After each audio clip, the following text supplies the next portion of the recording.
ഇന്ന് നമ്മൾ പോകാൻ പോകണമെന്ന് പറയുന്നത് അയോധ്യയിലെ സ്ട്രീറ്റ് ഫുഡും അയോധ്യയിലെ ഷോപ്പും ഈ ഓരോ ഫുഡ് വെറൈറ്റികളും ഓരോ ചെറിയ ചെറിയ ഷോപ്പും അതൊക്കെയാണ് നമ്മൾ ഇന്ന് പോകാൻ പോകുന്നത്. കണ്ട കാഴ്ച പറയുന്നത് ഇവിടെ വളരെ ഫേമസ് ആയത് സമോസ, ജിലേബി, അതുപോലെ തന്നെ ലഡ്ഡു.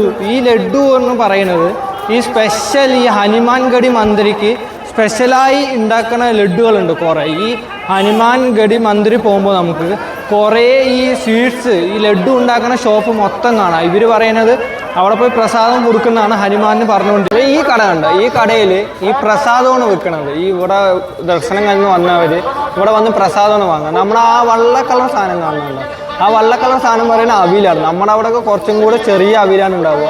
പക്ഷേ ഇവിടെ വലിയ വലിയ അവില്, കറലമുട്ടായി. ഈ സാധനം നമ്മുടെ വെള്ള എള്ളിൽ ഉണ്ടാക്കിയ ഒരു മധുരമാണ്. കണ്ടോ, അവർ ഈ വെയിറ്റ് നോക്കിയിട്ടാണ് അത് കൊടുക്കുന്നത്. എത്ര കിലോ എത്ര ഗ്രാം നോക്കിയിട്ടാണ് അവർ പ്രൈസ് ഇടുന്നത്.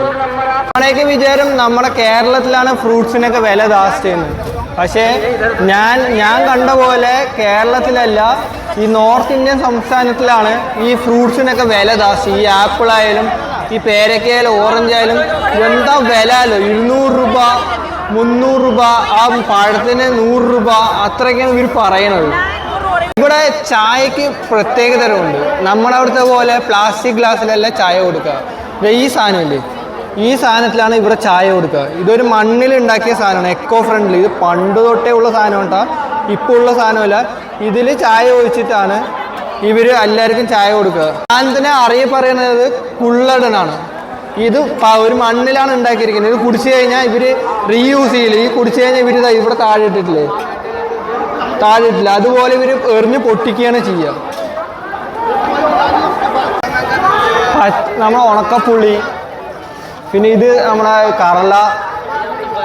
ഇത് കണ്ടോ, എനിക്ക് കാണുമ്പോൾ ഹലുവ പോലെയാന്ന് തോന്നുന്നു. ഇത് കാണുമ്പോൾ ഹലുവ പോലെ ഉണ്ടെങ്കിലും ഇത് ആം പാപ്പടാണ്. ഈ മാങ്ങ ഈ പഴുത്തിരിക്കുമ്പോൾ അവർ മാങ്ങ ജ്യൂസ് എടുത്തിട്ട് പിന്നെ അതിൽ ഈ പഞ്ചസാര ഇട്ട് കുറുക്കി ഹലുവ പോലെ ആക്കണ സാധനമാണ് ഇത്, ആം പാപ്പട്.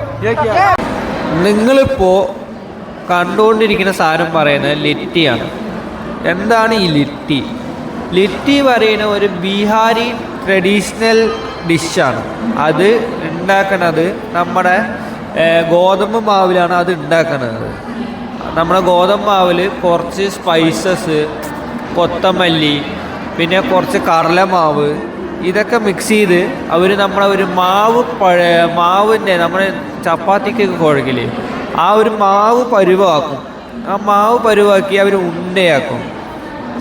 ആ ഉണ്ടേനെ ഇവർ തീയിലിട്ടിട്ട് ചൂടാക്കുകയാണ് ചെയ്യുക. ഈ ചൂടാക്കുന്ന സാധനം വെറും നമ്മൾക്ക് ചെയ്യാൻ പറ്റുന്നത് ഈ അടുപ്പ് കത്തിക്കുന്ന പോലെ കത്തിച്ച് ചെയ്യാൻ പറ്റില്ല. ഇത് ട്രഡീഷണലായി ചെയ്യുക പറയുന്നത് ഈ ഉണങ്ങിയ ചാണകമില്ലേ, ഈ ഉണങ്ങിയ ചാണകം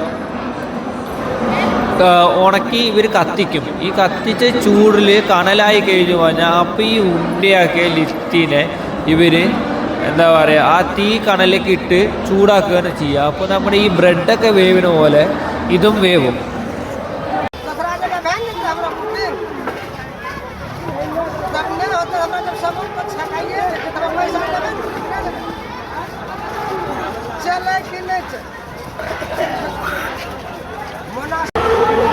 അവർ കണ്ട ഇത് ആ തീനെ ഫുള്ള് പരത്തി കഴിഞ്ഞിട്ട് ആ നമ്മുടെ ഗോതമ്പ് കുഴച്ച മാവിനെ അവർ അതിലിടുകയാണ്.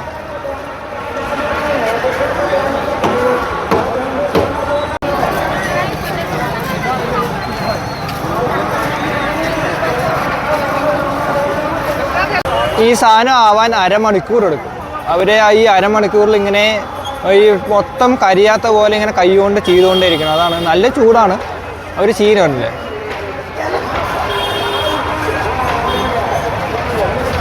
ഉള്ളിലിരിക്കുന്ന ചൂടായിക്കൊണ്ടിരിക്കുന്ന ചാണകത്തിനെ പുറത്ത് വന്നിട്ട് ഈ പുറത്തുള്ള സാധനങ്ങളൊക്കെ ചൂടാക്കാൻ വേണ്ടിയാണ് ഇപ്പോൾ അവർ ചെയ്തുകൊണ്ടിരിക്കുന്നത്.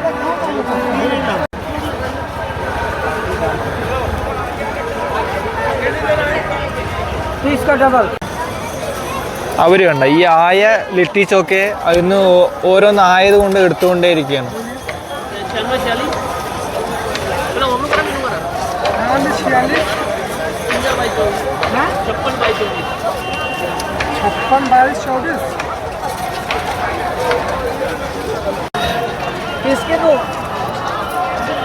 അപ്പോൾ അത് ചീനുണ്ട്. ഈ ചീണെന്ന് പറയുന്ന അതിലുള്ള മണ്ണും എല്ലാം കളയാൻ വേണ്ടിയിട്ട് ഈ പറയുന്ന സാധനം ഇതിൻ്റെ കൂടെ കഴിക്കുന്ന സാധനം പറയുന്നത് ചോക്കയാണ്. ഈ ചോക്ക പറയുന്നത് ഉരുളക്കിഴങ്ങും നമ്മുടെ വഴുതിരിങ്ങയും ഒരു മിക്സ്, ഒരു നമ്മുടെ പൂരിക്കൊക്കെ നമ്മൾ പൂരി മസാല ഉണ്ടാക്കില്ലേ, അതുപോലത്തെ ഒരു മസാല മിക്സ് ചെയ്തിട്ട് ഈ സ്പൈസായിട്ടാണ് ചെയ്യുക. അതിൻ്റെ കൂടെ കുറച്ച് നല്ല സ്പൈസായ ഒരു മുളകിൻ്റെ ചട്നി പോലെ ഒരു സംഭവം ഉണ്ടാകും. ഇത് രണ്ടും കൂടെ മിക്സ് ചെയ്തിട്ടാണ് നമ്മൾ കഴിക്കുക. ഇതാണ് അയോധ്യ വന്നു കഴിഞ്ഞാൽ രാമ മന്ദിറിലെ പ്രസാദങ്ങൾ. ഇതെല്ലാം ഈ സ്വീറ്റ്സ് ഉണ്ടാക്കിയ സാധനമാണ്. കണ്ടോ,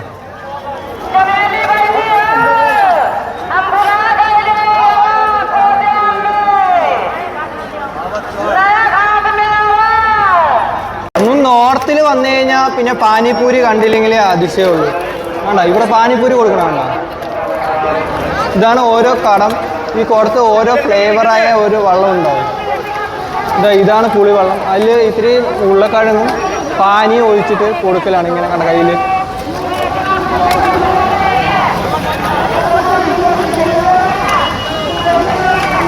ഈ സാധനം കണ്ട, ഈ സാധനം പറയുന്നത് നമ്മളൊരു ഇതുപോലെയാണ്, ഒരു കിഴങ്ങ് പോലെ. ഈ കിഴങ്ങിനെ ഇവർ നൈസായിട്ട് കത്തിയിൽ ചെത്തും. നൈസായി ചെത്തിയിട്ട് ഈ ചെറിയ ചെറിയ സ്ലൈസ് കണ്ടോ, അതിൽ ഉപ്പോ എന്തെങ്കിലും സാധനങ്ങളൊക്കെ ഇട്ടിട്ട് തരികയാണ് ചെയ്യുക. ഇത് അവർ കൊടുക്കണുണ്ടാവും. ചെറിയ ചെറിയ സ്ലൈസാക്കി വെച്ചിട്ടുണ്ട്. ആ ചെറിയ ചെറിയ സ്ലൈസിനെ ഒരു പേപ്പറിലാക്കി കൊടുക്കണം. 20 രൂപയ്ക്ക് 2 3 ആണ് കൊടുത്തത്. ഇതാണ് മക്കൻ മലായി.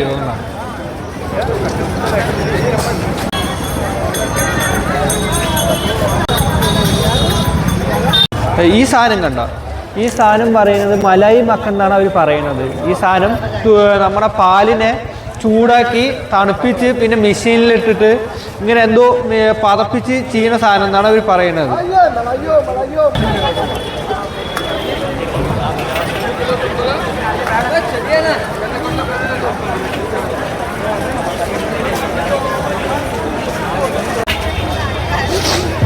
ഇവർ പറയണത് തണുപ്പ് കാലത്ത് മാത്രമേ ഉണ്ടാക്കാൻ പറ്റുള്ളൂ. ഈ വെയിൽ കാലമായാൽ അത് പാല് പോലെയായി. നമ്മുടെ ബദാം മിൽക്കിൻ്റെ ഒക്കെ കുറച്ച് ടേസ്റ്റാണ് ഈ സാധനം.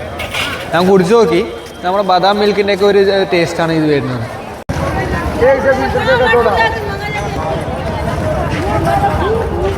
ഇത് സ്വീറ്റ് കോൺ ആണ് കേട്ടോ. ഈ സ്വീറ്റ് കോൺ ഇവർ ഫ്രോസൺ ആണ് ഉപയോഗിക്കുന്നത്. കണ്ട, ഈ ഫ്രോസൺ സ്വീറ്റ് കോൺ ആണ് ഇവർ ഉപയോഗിക്കുന്നത്.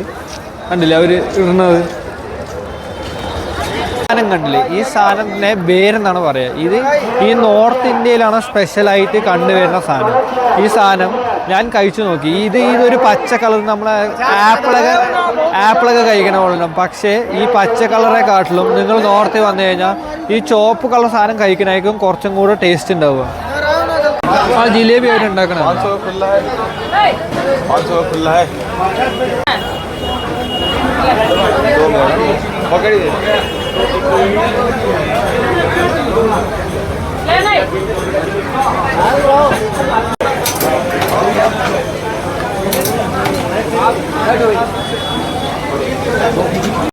നമ്മുടെ അവിടെയൊക്കെ ഈ ജ്യൂസൊക്കെ ഉണ്ടാക്കുന്നത് മിക്സിയിലും ഗ്രൈൻഡറിലും ഒക്കെയാണ്. പക്ഷേ ഇവിടെ ഉണ്ടാക്കുന്നുണ്ട് ഈ മെഷീൻ മാനുവലായി തിരിച്ചിട്ട് ഈ ജ്യൂസ് ഉണ്ടാക്കുക. നമ്മുടെ അവിടെ ആർക്കും വേണ്ടാത്ത ഈ സ്റ്റാർ ഫ്രൂട്ട് ഇവിടെ കിലോ 400 രൂപയാണ്. ഈ കാണുന്ന സ്റ്റാർ ഫ്രൂട്ട് നമ്മുടെ അവിടെയൊക്കെ ഉണ്ടാവില്ല. ഈ സാധനം കിലോ 400 രൂപയും. ഈ ചെറിയ ചെറിയ പ്ലേറ്റിൽ അവർ മുറിച്ചിട്ടാൽ 30 രൂപയാണ് ഈ ഒരു പ്ലേറ്റ്.